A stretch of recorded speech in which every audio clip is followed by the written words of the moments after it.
बिस्मिल्लाहिर्रहमानिर्रहीम। आज हम लेक्चर नंबर 4 स्टार्ट कर रहे हैं। जैसा कि आप लोगों को मालूम है, हमारा टॉपिक चल रहा है मार्जिन परचेज़। लास्ट टॉपिक के अंदर हम लोगों ने कैश मार्जिन और मार्जिन परचेज़ देखा था, मार्जिन अकाउंट देखा था। आज का जो हमारा टॉपिक है वो है types of margin. Types of margin 4 किस्म की टाइप्स है: initial margin, actual margin, maintenance margin और मार्जिन का। अब हम इनको वन बाय वन डिस्कस करेंगे।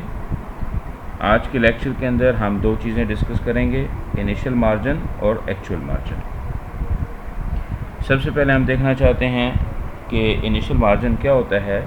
Initial margin is a minimum margin that must supply by the investor at time of first purchase. The minimum percentage of initial margin is set by Federal Reserve, but the exchange and individual brokerage firm may require higher amount. जैसा कि हम लोगों ने देखा था कि दो किस्म के अकाउंट होते हैं, एक कैश अकाउंट होता है और एक मार्जिन अकाउंट होता है। तो मार्जिन अकाउंट की ही ये टाइप्स हैं, जो 4 टाइप्स हम लोगों ने डिस्कस किए हैं। इसके अंदर सबसे पहले जो टाइप है वो इनिशियल मार्जिन है। आप लोगों को पता है कि मार्जिन अकाउंट क्या होता है। अगर एक इंडिविजुअल ब्रोकर अपने किसी भी ब्रोकरेज फर्म से इन्वेस्टमेंट करना चाहता है, फॉर एग्ज़ाम्पल उसके पास 10,000 रुपये हैं, लेकिन वो 15,000 रुपये के शेयर ख़रीदना चाहता है और उसके पास 5,000 रुपये नहीं है, तो मार्जिन परचेज़ के अंदर हम लोगों ने ये सीखा था कि ब्रोकरेज फर्म है, जो ब्रोकर है, वो एक किस्म का लोन देता है और वो 15,000 रुपये की इन्वेस्टमेंट करवा देता है। लेकिन ज़ाहिर है उसके कुछ ना कुछ असूल व कवायद व ज़वाबित हैं। तो अब इसके अंदर इन चीज़ों का समझना बहुत ज़रूरी है। जब आप मार्जिन परचेज़ करना चाहते हैं तो उसके लिए इनिशियल मार्जिन, यानी कि फ़र्स्ट टाइम जब आप परचेज़ कर रहे होते हैं और फर्स्ट टाइम परचेजिंग के अंदर जो आप मिनिमम परसेंटेज एक इन्वेस्टर को देते हैं या मिनिमम परसेंटेज आपके पास जो होती है, उसको हम क्या कहते हैं, इनिशियल मार्जिन है। इसको आगे चल के देखते हैं, मज़ीद आपको क्लियर हो जाएगा। इनिशियल मार्जिन के हवाले से एक एग्जांपल है, मैं इसको पढ़ता हूँ फिर इसको डिस्कस करते हैं, इंशाल्लाह आपको समझ में आ जाएगा। Suppose you have ₹9,000 in cash in your account, in your brokerage account with 60% initial margin requirement, the largest order you can place। जी, अब इसके अंदर आपके कैश अकाउंट के अंदर, ब्रोकरेज अकाउंट के अंदर जो कैश है वो 9,000 है। ठीक हो गया। अगर तो आप कैश अकाउंट खोलना चाहते हैं, कैश पे परचेजिंग करना चाहते हैं अपने स्टॉक की, तो आपको 9,000 रुपये की परचेजिंग, 9,000 रुपये के शेयर्स मिल जाएंगे। लेकिन अगर आप ये चाह रहे हैं कि 9,000 से ज़्यादा के शेयर परचेज़ करें, तो फिर जो है वो आपको इनिशियल मार्जिन की रिक्वायरमेंट पूरी करनी पड़ेगी। अब हम देखते हैं कि 9,000 रुपये कैश के बदले मार्जिन परचेज़ के अंदर आप कितने अमाउंट के शेयर्स खरीद सकते हैं। ठीक हो गया। तो अब हम देखते हैं, margin is equal to account equity divide by value of stock. तो मार्जिन रिक्वायरमेंट कितनी है आपकी, इनिशियल मार्जिन 60%। अकाउंट इक्विटी कितनी है, जो आपके पास पैसा मौजूद है, 9,000। वैल्यू ऑफ स्टॉक, यानी कि कितने स्टॉक आप परचेज कर सकते हैं, value of stock is equal to 9,000 divide by 0.60 is equal to 15,000। इसका मतलब ये है कि अगर आपके पास इक्विटी, आपके पास कैश जो है वो 9,000 है और मार्जिन परचेज के अंदर आप 15,000 रुपये के शेयर जो है वो ख़रीद सकते हैं। अब इन 15,000 रुपये के शेयर के अंदर कितनी आपकी इक्विटी है, कितना आपका मार्जिन है, अगली स्लाइड के अंदर चेक करते हैं। अच्छा, ये तो था इनिशियल मार्जिन के हवाले से कि आपका ये इनिशियल मार्जिन है और आप कितने जो है वो आगे शेयर्स खरीद सकते हैं। नेक्स्ट हम एक्चुअल मार्जिन के हवाले से देखेंगे, फिर इसका कंपैरिजन करेंगे और इसकी बैलेंस शीट देखेंगे, तो आपको सारी चीज़ें क्लियर हो जाएंगी।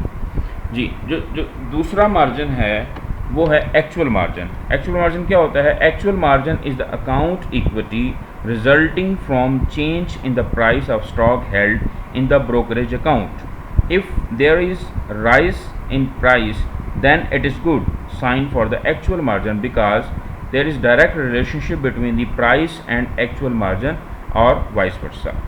जी, एक्चुअल मार्जिन क्या है? अगर आपका इनिशियल मार्जिन है, जब आपकी प्राइस बढ़ती है तो आपका एक्चुअल मार्जिन इंक्रीज़ हो जाता है और ये फेवरेबल कंडीशन है।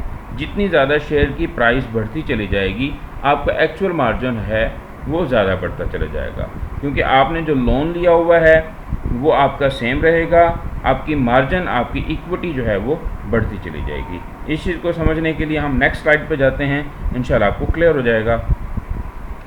ये एग्जांपल है, suppose you have purchase 200 share of ABC at the price of 75 with 60% initial margin requirement at the beginning of the year, and at the end of the year the market price of ABC stock is ₹90. After purchasing your account position will be as। ये example क्या है? 200 share हैं, 75 रुपये आपकी जो है वो beginning of the year price है, 60% आपका इनिशियल मार्जिन है और at the end of the year जो है वो आपकी प्राइस कितनी हो जाती है? 90 हो जाती है। तो हम इसका इम्पैक्ट अब देखते हैं कि प्राइस जब 75 थी तो आपका एक्चुअल मार्जिन कितना था, जब प्राइस 90 हुई तो आपका एक्चुअल मार्जिन कितना था। ये हम देख लेते हैं balance sheet at the beginning of the year. ज़रा इसको चेक कर लेते हैं कि 200 शेयर आपने ख़रीदे, 75 रुपये उसकी प्राइस थी, 15,000 रुपये आपको के पास कैश आ गया। अब इसके अंदर आपका 60% जो है वो आपकी क्या थी? रिक्वायरमेंट थी, इनिशियल मार्जिन की रिक्वायरमेंट थी। तो अगर हम इसका 60% लेते हैं तो 9,000, और जो लोन मार्जिन लोन है वो आपका कितना हो जाएगा? 6,000। ठीक हो गया। तो आपकी इक्विटी जो है वो कितनी हो गई? 9,000। इसकी आप ज़रा कैलकुलेशन भी देख लें। Value of stock 200 multiply by 75 15,000। Margin account equity divide by value of stock, 60% margin आपने निकाला तो आपकी अकाउंट इक्विटी जो है वो 9,000 रुपये हो गई और आपका मार्जिन जो है वो कितना हो गया?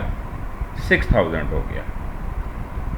अब हम ज़रा देख लेते हैं कि अगर यही प्राइस 90 हो जाए, अगर यही प्राइस जब 90 हो जाएगी तो 90 जब प्राइस हो जाएगी तो आपके पास कैश कितना हो जाएगा? 18,000 रुपये। मार्जिन लोन आपका कितना है? 6,000 रुपये और अकाउंट इक्विटी आप देखें 12,000। अब ये देखें, पिछली जो बिगनिंग ऑफ द ईयर था उसके अंदर आपकी अकाउंट इक्विटी कितनी थी? 9,000, और इसमें कितनी आपकी अकाउंट इक्विटी कितनी हो गई है? 12,000 रुपये। तो जितना ज़्यादा आपकी प्राइसेस बढ़ेगी आपकी अकाउंट इक्विटी जो है वो इंक्रीज़ हो जाएगी। देखें, पहले आपका मार्जिन जो था, एक्चुअल मार्जिन 60% था, अब प्राइस बढ़ने की वजह से आपका जो एक्चुअल मार्जिन है वो कितना हो गया? 66.66%। ये था आज का हमारा टॉपिक, जिसके अंदर हम लोगों ने डिस्कस कर लिया था टाइप्स ऑफ मार्जिन में दो चीज़ें, इनिशियल मार्जिन और एक्चुअल मार्जिन। इंशाल्लाह नेक्स्ट लेक्चर के अंदर हम मेंटेनेंस मार्जिन और मार्जिन कॉल के हवाले से पढ़ेंगे। ये आपका टॉपिक इस वजह से भी इम्पोर्टेंट है क्योंकि इसका फिर प्रैक्टिकल जो एग्जांपल्स हैं या न्यूमेरिकल्स हैं वो भी इसके ज़रिए से ही करना है, तो इसको ज़रा अच्छे तरीके से अंडरस्टैंड करना। Okay, thank you very much.